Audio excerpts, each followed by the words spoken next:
I'm joined by Mats Lundquist, the CEO of Telenor Connexion. Mats, welcome. Thank you very much. I'd like to start, can you tell us a little bit about Telenor Connexion, about the work that you do and what the company does? Yeah, absolutely. We are actually one of the pioneers in the IoT industry. We started to connect things already in the late 90s, starting with Swedish companies like Volvo Cars, Volvo Trucks, Scania.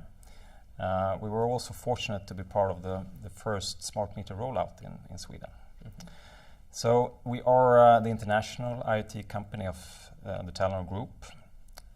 We are working, of course, in our home markets in the Nordics, but we're also in the UK, Germany, US, and throughout Asia.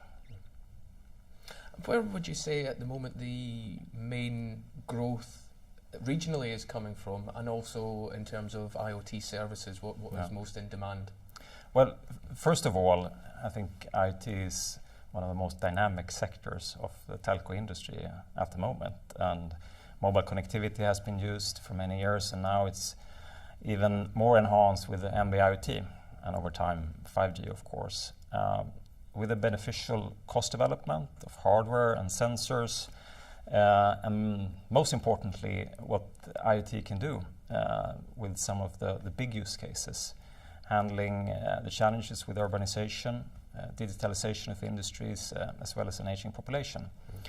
So if I take a step back and look at growth, we've seen historically strong growth, and that will increase both in terms of revenues, which is important, of course, but also in terms of volume. The main growth verticals, at least the way we see it, is still automotive, it's fleet, it's utilities in smart cities, and increasingly industrial manufacturing. So those are the big verticals still. And you say that those are where we are today in terms of sort of IoT demand. Yeah. Will they remain the key services that people are looking for in the future, do you think, or how is that going to? If you look at the midterm, I would say that the connected car and the connected truck are the most advanced, most mature, the fastest growing, and the car industry.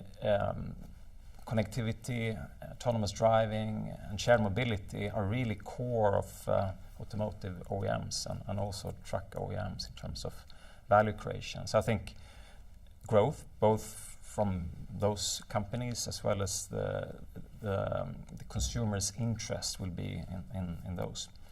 But of course, over time, we will get into digital health, consumer wearables, but that will take some time, I think, before we have mass adoption. Mm.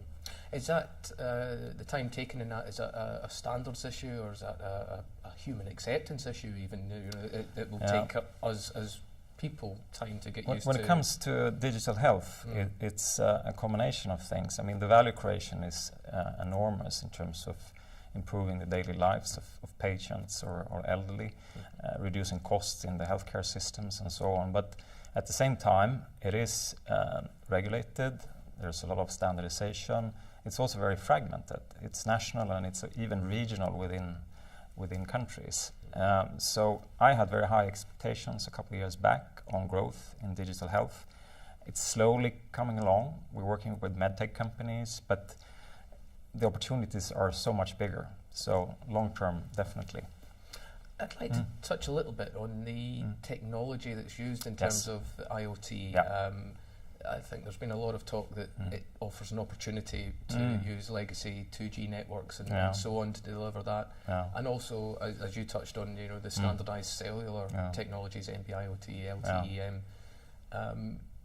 Is that the case that most operators have an opportunity to use legacy equipment in order to carry that over cellular networks, or is it very much that they're looking at these new standardized techs? Well, growth is of course in legacy mobile technology, and 4G is going to be very relevant for IoT for many years.